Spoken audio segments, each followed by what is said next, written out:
नमस्कार दोस्तों, आप सभी का हमारे यूट्यूब चैनल अंश एग्जाम ट्रिक पर बहुत बहुत स्वागत है। दोस्तों आज हम बात करते हैं यूजीसी नेट 2023 यानी कि जो इसमें प्रमुख हमारा जो सिलेबस है, जिसमें नाटक बहुत ही हमारा इम्पोर्टेंट रोल प्ले करता है, जिससे कई क्वेश्चन सारे पूछे जाते हैं। तो मैंने सारे जो पेपर प्रीवियस ईयर है और जो बुक के तमाम इम्पोर्टेंट क्वेश्चन है जो बार बार एग्जाम में पूछे गए हैं, सबको मैंने एक अच्छा कलेक्शन किया है, जो शायद यूट्यूब में आप नहीं देखने को पाएंगे। अगर देखेंगे बहुत कुछ कलेक्शन है इस वीडियो में। अगर आप पूरा वीडियो देखते हैं तो आपके बहुत सारी चीज़ें यहाँ पे क्लियर होने वाली है। दोस्तों आज हम बात करते हैं कितने जो हमारे सिलेबस में लगे कितने नाटक हैं, जिस पर हम चर्चा करने वाले हैं। तो सबसे पहले हम बात करने वाले हैं भारत दुर्दशा नाटक पर, अंधेर नगरी नाटक पर, स्कंदगुप्त नाटक पर और फिर चंद्रगुप्त नाटक पर, ध्रुव स्वामिनी नाटक पर। जी हाँ दोस्तों, इतने नाटक पर आज हम बात करने वाले हैं।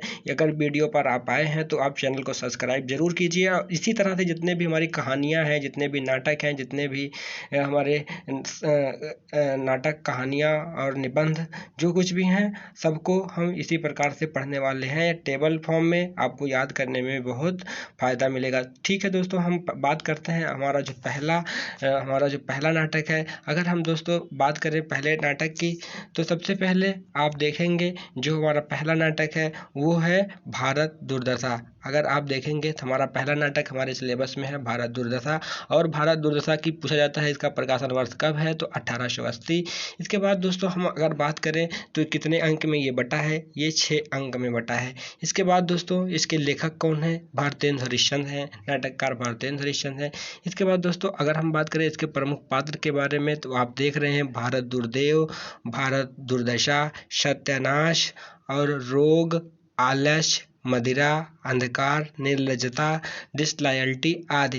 यानी कि इन सभी पात्रों का, इन सभी शब्दों का यूज किया गया है इस नाटक में, और ये एग्जाम में बार बार पूछे गए हैं। अगर आप प्रीवियस ईयर देखेंगे तो इसमें भी आपको ये मिलेंगे। इसके बाद दोस्तों हम बात करते हैं कुल जो प्रकार है, किस प्रकार का ये नाटक है। अगर हम बात करें तो ये नाटक नाट्य या फिर रासक या फिर लास्य रूपक फॉर्म में जो है किया गया है। इसके बाद दोस्तों अगर हम बात करते हैं विशेष, इस नाटक में विशेष क्या है, तो दोस्तों भारत की तत्कालीन परिस्थिति का चित्रण किया गया है और अंग्रेजों की हुकूमत की आलोचना की गई है इस नाटक के माध्यम से। और हिंदी भाषा का यह पहला मौलिक नाटक है। जी हाँ दोस्तों, हमने बात कर लिया है, हमने बात किया किस नाटक के बारे में आपको पता है, हमने बात किया। अब जो है अभी एक बार इस वीडियो को हम इसको छोटा करते हैं। अब आप देख रहे हैं हमने बात किया भारत दुर्दशा नाटक की, 1880 में इसका प्रकाशन वर्ष हुआ। नाटककार इसके थे भारतेंदु हरिश्चंद्र और इसके बाद कुल अंक इसके 6 हैं। और ये किस प्रकार का नाटक है, तो ये रासक या फिर लास्य रूपक नाटक है। विशेष भारत की तत्कालीन परिस्थिति का चित्रण, अंग्रेजी हुकूमत की आलोचना और हिंदी भाषा का पहला मौलिक नाटक। ठीक है दोस्तों, हम बात करते हैं अगले नाटक की, जो हमारे सिलेबस में जो दूसरा नाटक है वो कौन सा है। तो हम बात करते हैं दूसरे नाटक की। देख रहे हैं आप सिलेबस में है अंधेर नगरी। दूसरा नाटक क्या है, अंधेर नगरी। और दूसरे नाटक की हम बात करें तो इसका टाइमिंग क्या है, 1881। इसके बाद दोस्तों अगर हम बात करें जो इसके प्रमुख पात्र हैं, तो आप देख रहे हैं महंत नारायण दास। और ये क्या है, शिष्य है। गोवर्धन दास, ये क्या है, शिष्य है। इसके बाद घासीराम, कुजड़िन और पाचक वाला। इसके बाद महिली जाति वाला, यानी कि इसको हम थोड़ा क्लियर कर लेते हैं। इसके बाद मछली वाला है और इसके बाद जात वाला। ये तो इसके प्रमुख जो है पात्र हो गए। इसके बाद ये जो नाटक है कितने दृश्यों में बांटा गया है, तो दोस्तों ये जो है 6 दृश्यों में बांटा गया। ये नाटक 6 दृश्यों में बांटा गया है। और किस प्रकार का है, ये प्रहसन टाइप का है। आप जानते हैं जो प्रहसन होता है ये एक प्रकार का व्यंग्यात्मक नाटक यानी कि है। राजा की मूर्खता एवं अन्याय। दोस्तों अगर हम बात करें इसमें किस पर बात की गई है, इसका विशेष, इसकी मूल वस्तु क्या है, तो हम बात करते हैं कि राजा की जो मूर्खता और अन्याय और अराजकता पर तीखा क्या किया गया है, व्यंग्य किया गया है। इसके बाद दोस्तों हम बात करते हैं, अगर फिर से एक बार इसको एक सरसरी निगाह में देखते हैं, यानी कि जो अंधेर नगरी नाटक है उसका जो समय है 1881 है। इसके जो प्रमुख पात्र हैं महंत नारायण दास शिष्य हैं, ये गोवर्धन दास ये भी शिष्य हैं, घासीराम, इसके बाद कुजड़िन, पाचक वाला, मछली वाला, जात वाला, और कुल मिलाकर ये इसके 6 दृश्य हैं। और किस प्रकार का ये नाटक है, तो ये प्रहसन टाइप का नाटक है। इसमें राजा की मूर्खता, अन्याय और अराजकता पर तीखा व्यंग किया गया है। इसके बाद अगर हम नेक्स्ट बात करें तो जो हमारा अगला नाटक है वो है स्कंदगुप्त। थोड़ा जूम करते हैं और देखते हैं स्कंदगुप्त के बारे में। तो दोस्तों देखते हैं जो हमारा ये नाटक है स्कंदगुप्त, अगर हम बात करें तो ये तीसरा नाटक है, यानी कि जो सिलेबस हमारा दिया गया है उसमें भारत दुर्दशा, अंधेर नगरी, इसके बाद फिर स्कंदगुप्त। अगर टाइमिंग की बात करें स्कंदगुप्त की टाइमिंग क्या है तो 1928 है। इसके बाद इसके लेखक कौन है, लेखक इसके हैं जयशंकर प्रसाद, जैसा कि आपने देखा। इसके बाद फिर ये कितने खंडों में इसको विभाजित किया गया है, तो जी हाँ दोस्तों इसको 5 खंडों में विभाजित किया गया है। फिर हम बात कर लेते हैं इसके प्रमुख जो पुरुष पात्र हैं।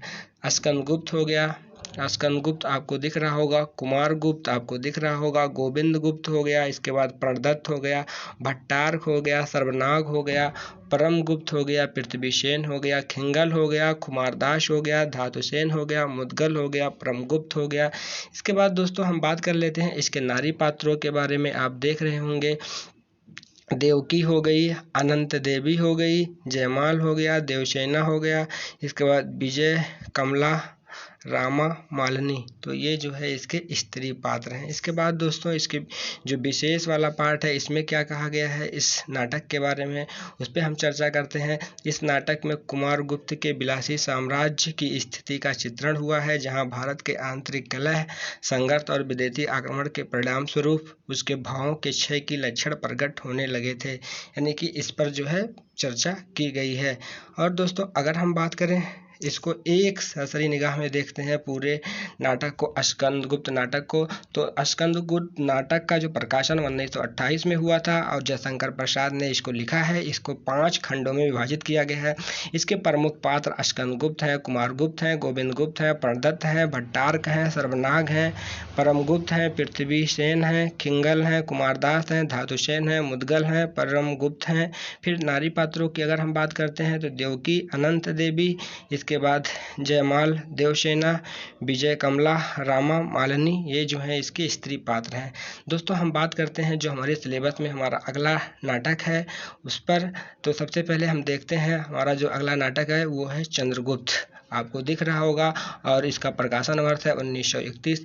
और हम बात करते हैं इसके लेखक कौन है, तो इसके लेखक जयशंकर प्रसाद इसके भी लेखक हैं। और इसके बाद बात करते हैं अगर हम इसके पुरुष पात्रों के बारे में, तो सबसे पहले हम देखते हैं चंद्रगुप्त हो गए, चाणक्य हो गए, राक्षस हो गया, पर्वतेश्वर हो गया, सिंहशरण हो गया, अवीक हो गया, वररुचि हो गए, इसके बाद कात्यायन, सक्तार, सिकंदर, फिलिप्स, एनीजाक्रीटिस, नागदत्त और देवल साइवर्टियस, ये जो है प्रमुख पुरुष पात्र हो गए। इसके बाद दोस्तों अगर हम बात करते हैं इसके नारी पात्रों की, तो सबसे पहले हम देखेंगे अलका हो गई, सुवासिनी हो गई, कल्याणी, लीला, नीला, मालविका, कार्नेलिया, इसके बाद मौर्य पत्नी एलिश, तो ये इसकी जो है कौन थी, महिला पात्र थी।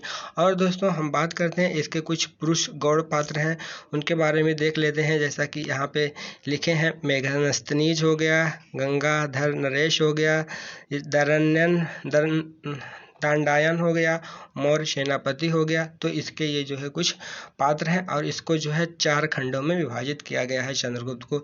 इसके बाद विशेष देखते हैं इस नाटक की जो कथा वस्तु है, यानी कि उसको देखते हैं। इस नाटक की कथा वस्तु प्रसिद्ध ऐतिहासिक घटनाओं अल्छेंद्र का आक्रामक नंदवंश के नाम से सेल्यूकस का प्रभाव चंद्रगुप्त की प्रतिष्ठा के आधार पर है, इस पे विशेष पे हम बात किए। इसके बाद दोस्तों हम नेक्स्ट बात करने वाले हैं जो हमारा, एक बार इसको हम पूरे डीपली एक बार में देख लेते हैं। 1931 पुरुष पात्र 1931 में प्रकाशन हुआ था। किसका? चंद्रगुप्त नाटक का।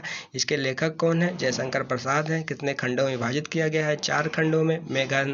मेगास्थनीज हो गए, इसके बाद गांधार नरेश हो गए, दांडायन हो गए, मौर्य सेनापति हो गए। ये जो है पुरुष पात्र हैं। और पुरुष पात्र में इसके चंद्रगुप्त हो गए, चाणक्य हो गए, राक्षस हो गया, परबेतेश्वर हो गया, सिंहरण हो गया, अभीख, वरुरुचि हो गए। इसके बाद हम बात करते हैं तो जिसके स्त्री पात्र हैं, आप देख रहे हैं कात्यायन। स्त्री पात्र हैं, अभी पुरुष पात्र में और आते हैं कात्यायन, सक्तार, सिकंदर, फिलिप्स, एनीजा, क्रेटिस, नागदत्त, केवल, साइबर्टियस। इसके बाद नारी पात्र की अगर हम बात करेंगे तो अलका, सुवासिनी, इसके बाद कल्याणी, लीला, नीला, मालविका, कार्नेलिया, मौर्य पत्नी, एलिस। ये इसके स्त्री पात्र हो गए। इसके बाद अगर हम इसके जो है बात करें विशेष की, इस नाटक की जो कथा वस्तु प्रसिद्ध ऐतिहासिक घटनाओं से अल्छेम्द्र का आक्रमण, नंदवंश का नाश, सेलुकस का पराभव चंद्रगुप्त की प्रतिष्ठा के आधार पर है। दोस्तों हम बात करते हैं जो अंतिम आज के दिन का जो हमारा अंतिम नाटक है जो हमारे सिलेबस में है, यानी कि ध्रुव शौमनी पर हम बात करने वाले हैं। जैसा कि आपको दिख रहा होगा, तो सबसे पहले हम बात करते हैं इसके समय की। तो इसका समय है 1933 और इसके लेखक है जयशंकर प्रसाद। कुल 3 खंडों में ये बटा हुआ है। इसके अगर हम पुरुष पात्र की बात करेंगे तो चंद्रगुप्त हो गए, रामगुप्त हो गए, इसके बाद फिर हो गए शिखर स्वामी हो गए, पुरोहित हो गए, शंकराज हो गए, इसके बाद खिंगल हो गए, मिहिरदेव हो गए। फिर दोस्तों अगर हम इसके महिला पात्रों के बारे में बात करेंगे तो इसके जो महिला पात्र हैं, इसमें 3 महिला पात्र हैं। ध्रुवशौमनी हो गई, मंदाकिनी हो गई और कौमा हो गई। इस बात को आपको याद रखना है। इसके बाद फिर दोस्तों अगर हम बात करें इसके विषय वस्तु की, तो विशाख के देवी चंद्रगुप्त के आधार पर, विशाख की देवी चंद्रगुप्त के आधार पर लिया गया है। गुप्त वंश के स्त्री पुनर्विवाह वाली घटना के आधार पर है। स्त्री चरित्र के सशक्तिकरण पर इसमें जो है क्या दिया गया है?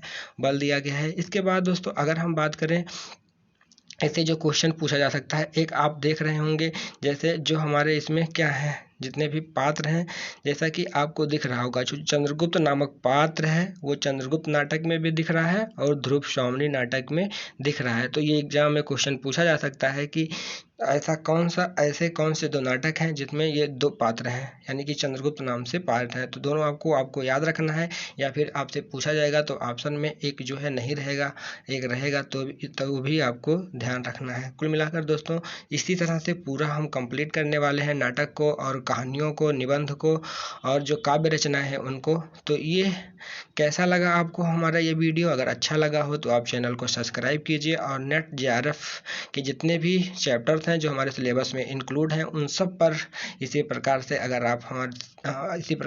आप जो है पढ़ना चाहते हैं तो चैनल को सब्सक्राइब कीजिए, दोस्तों के साथ शेयर कीजिए। ठीक है दोस्तों, मिलते हैं नेक्स्ट वीडियो में। आप जो है चैनल को सब्सक्राइब जरूर कीजिएगा अगर आपको वीडियो पसंद आई हो तो। नमस्कार, जय हिंद।